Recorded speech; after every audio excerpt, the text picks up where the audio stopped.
नमस्कार मंडळी, अगदी सुरीने सुद्धा कापता येईल इतके घट्ट दही बनवण्याची साधी सोपी पद्धत कशी आहे ती आज आपण बघणार आहोत। तर चला मग रेसिपीला सुरुवात करूया। तर इथे मी एका पातेल्यामध्ये अर्धा लिटर दूध घेतलेले आहे। हे दूध ऑलरेडी मी एकदा तापवलेलं आहे आणि त्यावरची जी साय आहे ती साय सुद्धा मी एकदा काढून घेतलेली आहे, ज्या साईने मी लोणी बनवते।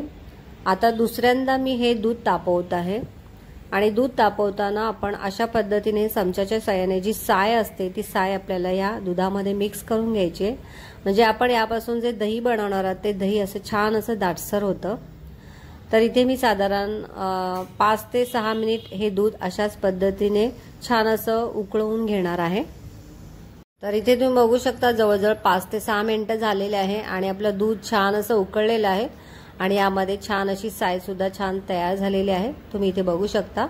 आता या स्टेजला आपण गॅस बंद करूया आणि हे जे दूध आहे ते आपण आता कोमट करून घेणार आहोत। आणि इथे तुम्ही बघू शकता आपलं दूध पूर्णपणे कोमट झालेलं आहे। या दुधामध्ये मी माझा बोट बुडवत आहे, जे की मला गरम लागत आहे परंतु चटका लागत नाहीये। अशा पद्धतीने आपल्याला हे दूध कोमट करून घ्यायचंय। पूर्णपणे थंडही नाही आणि पूर्णपणे कडकही नाही, अशा पद्धतीचं आपलं दूध असलं पाहिजे।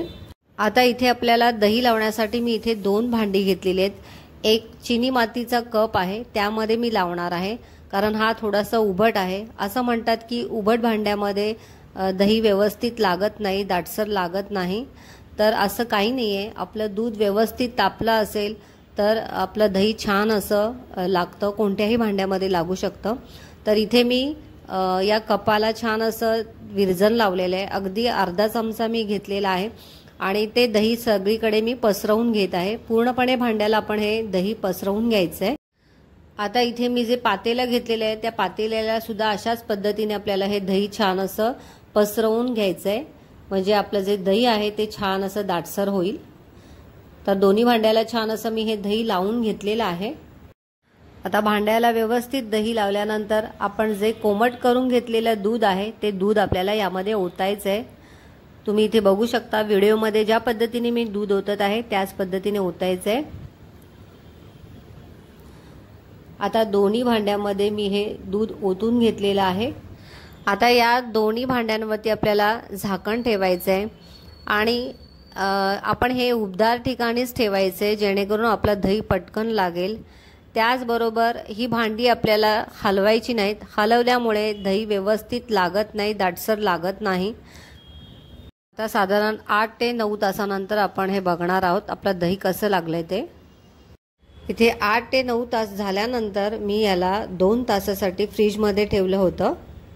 तर इथे तुम्ही बघू शकता मी कपामधलं दही तुम्हाला दाखवत आहे, अशा पद्धतीने मी उलटं करत आहे तरी सुद्धा हे दही अजिबात खाली पडत नाहीये, इतकं दाटसर असं हे दही लागलेलं आहे। तुम्ही इथे बघू शकता चमच्याच्या साहाय्याने मी हे काढून बघत आहे।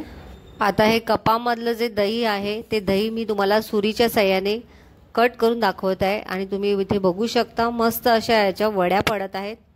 आता सेम पातेल्यामधलं सुद्धा जे दही आहे ते सुद्धा मी तुम्हाला कट करून दाखवणार आहे। तर इथे बघा पातेल्यामधलं दही सुद्धा मी काढून घेतलेलं आहे आणि आता ह्याला सुद्धा आपण सुरीच्या साहाय्याने कट करून घेऊया आणि तुम्ही इथे बघू शकता मस्त असे याचे कट पडत आहेत।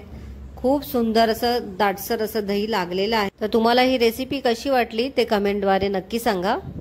व्हिडिओला लाईक करा, शेअर करा आणि बेल आयकॉनला क्लिक करा, जेणेकरून माझे नवनवीन रेसिपीचे नोटिफिकेशन तुमच्यापर्यंत पोहोचतील। रेसिपीविषयी तुम्हाला काही प्रश्न असतील तर डिस्क्रिप्शनमध्ये टेलिग्रामची लिंक दिली आहे, जॉईन करा।